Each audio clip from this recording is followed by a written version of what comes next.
Look at this landscape. It looks like it needs something really huge putting on it. But I don't know what. I know. Why don't I just build it?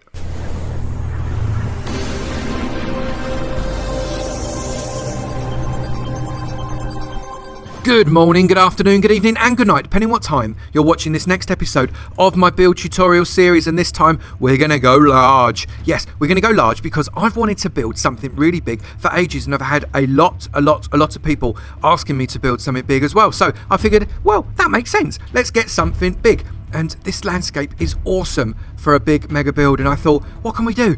Let's do a really big castle. So we're going to do it. I've done some terraforming and cleared a massive great space out here, and I think that's exactly where we're going to do it, and I'm very excited. So let's get on with the build.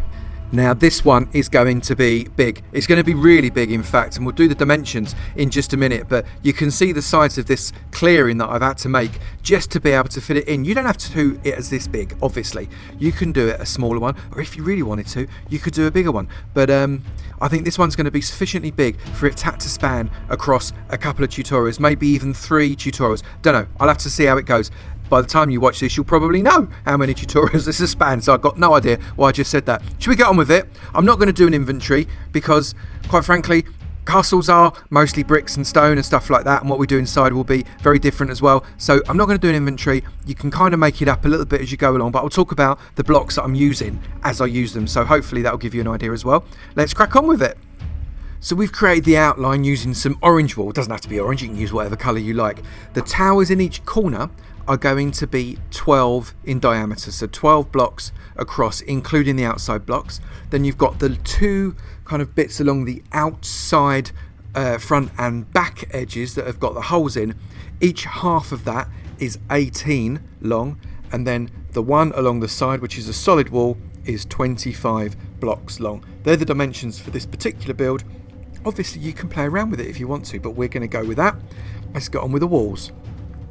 First thing we're going to do is we're going to start to build the wall up. So starting from this corner here of the front wall, this corner down here, we're not going to build up this front wall first, and I'll show you why very shortly, but we are going to use stone brick to do a row all the way around this tower, literally all the way around in a circle, and then continue along all of the other walls until we've covered it over, but not that front wall. So let's get on with that.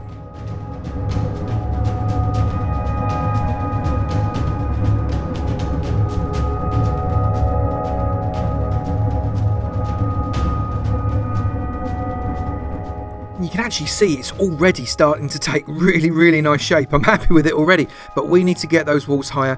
Don't worry about those front walls just yet. We're going to do something really awesome with those in a moment, but let's get these walls 3 high. All the walls 3 high now. Now you'll notice the walls kind of in that corridory bit, I've not raised them up. They've just remained the single stone brick slab there, and the single stone brick block there and there, etc, except at the entrance here where we've built the wall up. So now what we want to do is we want to build these up another 3, but with these little kind of outy jutty bits, we don't want to build all of them up 3. We only want to build that middle bit up 3 and leave the outside where it is. So let's get on with that.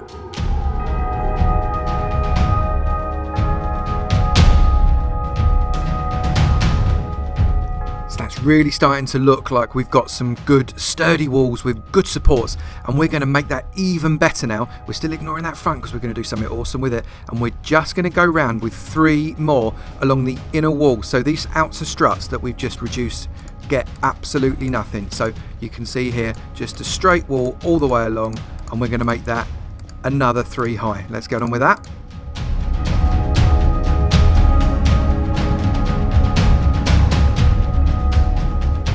Very nice wall structures now completed. Now we're going to start looking at this front, and the reason we've left it is because we're going to get some redstone in there. You may have already seen my video on how to make a working portcullis. Well, we're going to integrate that into this particular build. Now I'm not going to go through how to do a working portcullis, but that video is freely available and should, if I've done it right, be lurking up somewhere in the top corner of this video now, so you can go and watch that if you want to see how to create a working portcullis. But what we want to do is we want to get a portcullis that is 4 across, which means that we need a kind of a gap that is 3 across here and 7 long, going in just one direction. So starting here and going 7 across in that direction. So I'm just going to build that out now.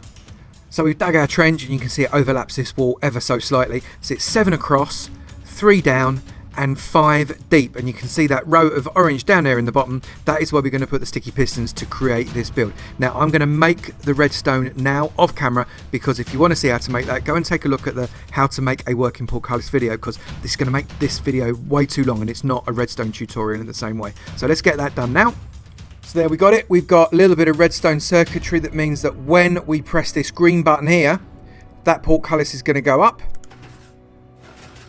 and we can walk through, and then when we press the yellowy orange button here, the portcullis comes down and it's blocked off. So open and closed. So now we just need to fence that in so as it's all nice and tidy. So we built the wall up and it's fairly plain at the moment, but we're going to change that fairly soon. And you can see we've hidden all of the redstone, but you have to be careful about some of this redstone here, because if you put a stone block in there to make the floor, it messes it up. You've got to get a stone slab in there and that will still work. There we go, up it goes and down it goes. Whereas if it's a stone block, nothing happens. You can see the difference there. So get a stone slab in there and then we can start to build out around all of this area. We're also going to put a little lock. This is also in the tutorial that I did on the original portcullis. But if you click that, that then will lock that up and that won't ever open.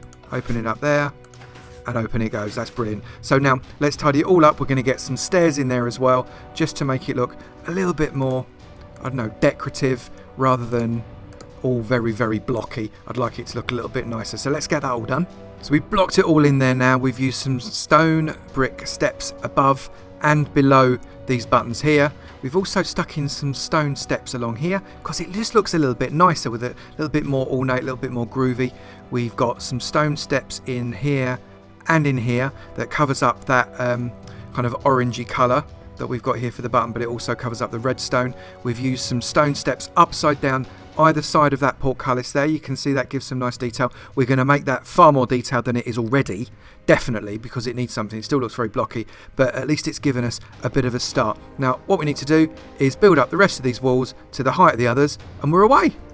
This castle is starting to look awesome. I'm really pleased. So the last thing we've got to do, now we've created our working portcullis and we've got walls that are 9 high, is to make all the walls all the way around 10 high. So one more high on each of the walls all the way around the outside, and then we've got the walls to the height they're going to be, because it's already very high walls for this castle. We don't want to go any higher really, apart from the crenellations that we'll do in a little bit, but we do want to get it one higher so as we can create a walkway all the way along the outside, including going over the gate that's got the redstone. The redstone has basically created the height of this wall for us, because I don't know a way of making that redstone shorter. If you know a way of making it shorter, please do let me know. I'd be really, really happy to hear some kind of great way of doing that redstone that doesn't mean that it's got to go this high. So go all the way around the walls, inside and out, with one more row.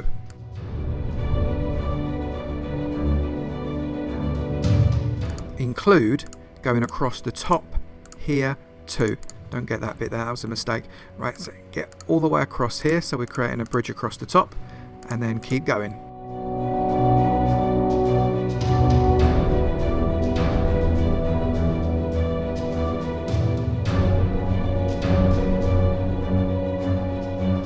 And then once you've done the outside, go along the inside and do exactly the same. We want 10 high on both sides.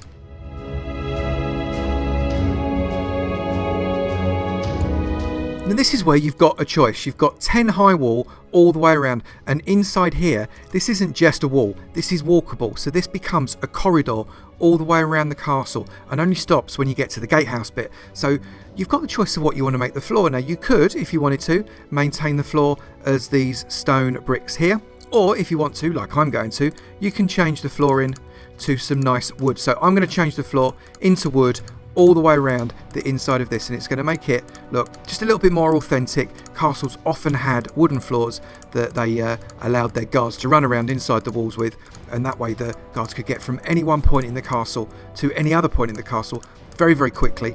And also things like armories and kitchens and all kinds of things could sit within the walls, and we're going to build some of those out at a later part of this tutorial. But for now, let's just get this floor done all the way around.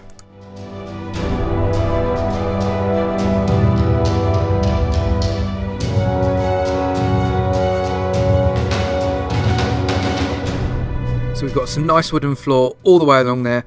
Now all we've got to do is light it up, because when we seal this thing, it's going to get very dark inside there. So light it up by putting, not on the bottom rung, but on the height of your head. So that side, on the inside of each one of those, each doorway, like that.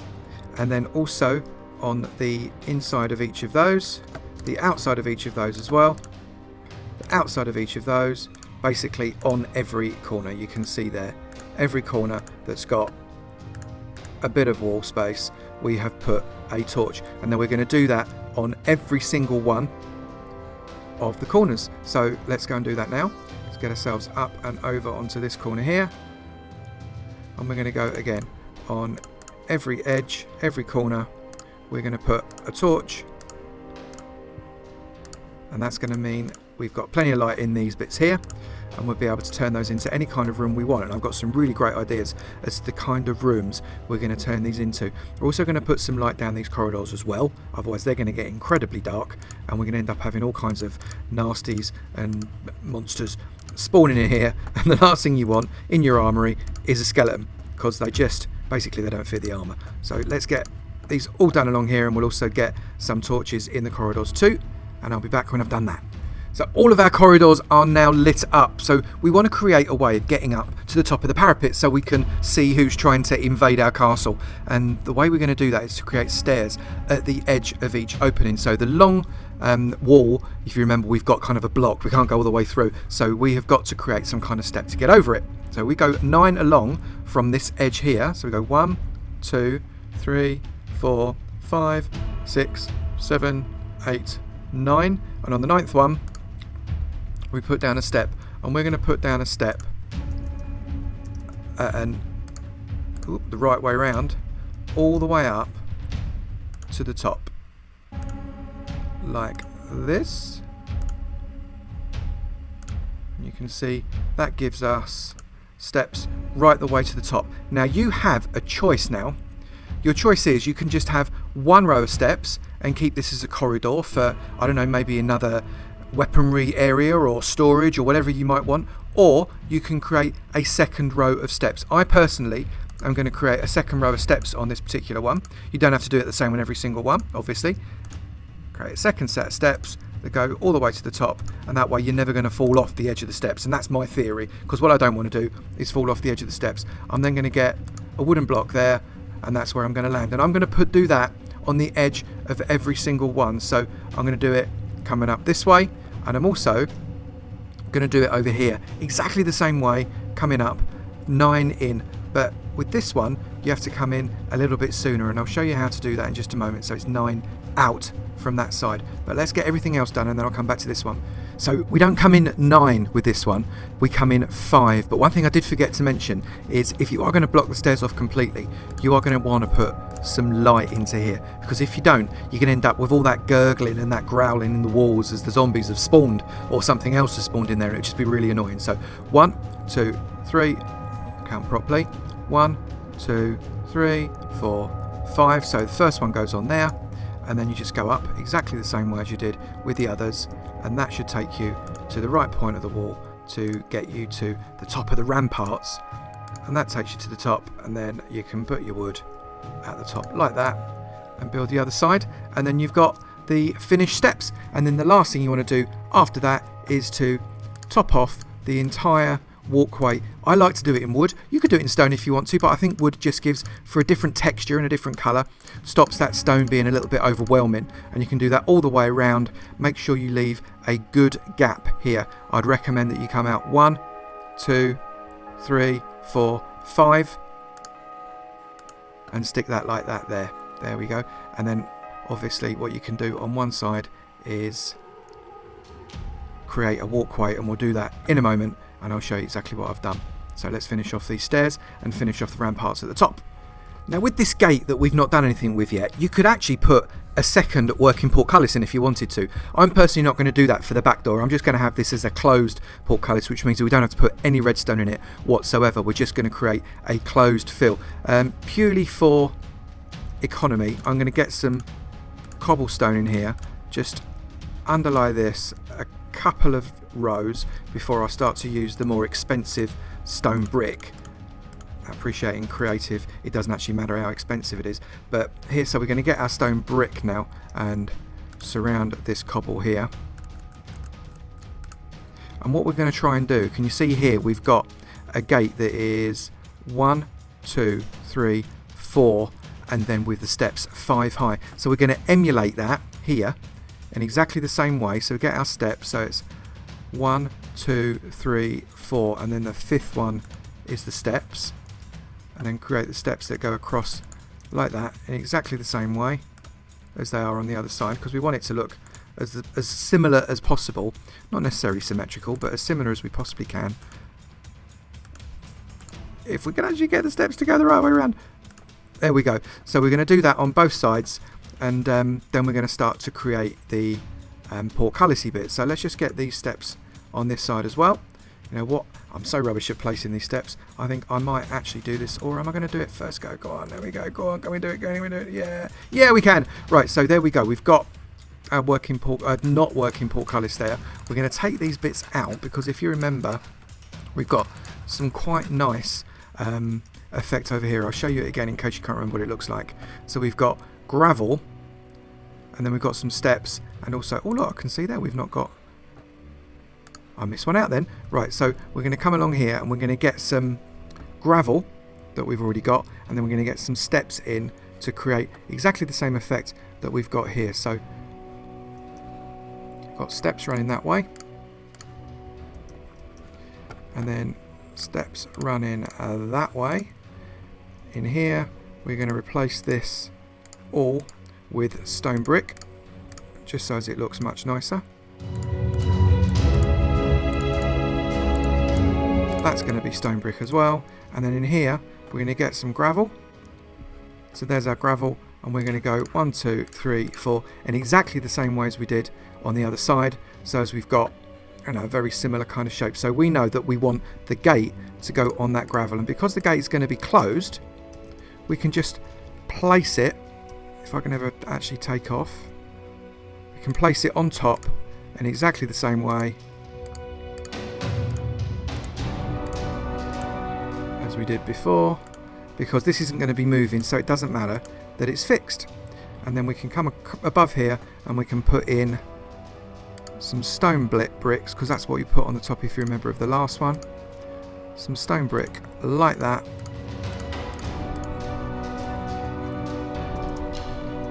and then fill in the gap with more stone brick. Doesn't matter that you've left the gap in the middle, obviously, because no one's going to see that. All the way to the top, and we're going to put some more detail in this, remember, in a little while, probably in the second episode. We're definitely going to have a second episode. We're going to put loads more detail into this build, because it's not going to be, I don't know, it's not going to be as nice unless we actually do that, you know. I think it's necessary to get some more texture in there, so that's what we've done there. That's starting to look really, really nice. We're going to bring part 1 to a close there before it gets too long. We have done loads with the castle, and I hope you followed it along, especially with that redstone bit on the gate, which I'm really pleased with. That works so well with this kind of build. Part 2, which once it's published, you'll be able to see a link to part 2 right up there in the corner. Can you see it? There it is, part 2. You can click on that to go straight to part 2 as soon as it's published, and we're going to create some really nice additional towers with some great roofing, some superb detailing on this castle. It is going to look absolutely amazing, and we're going to get some stuff going on inside and outside, so you are not going to believe what you're going to create by the end of it. So make sure you go to part 2 and look forward to seeing you there. If you enjoyed this video, make sure you smack that like button for me. Do share it on social media, and I would love to see you in my sub club. If you hadn't already, hit that sub button, and I'll see you in the next one. You take it easy now. Bye.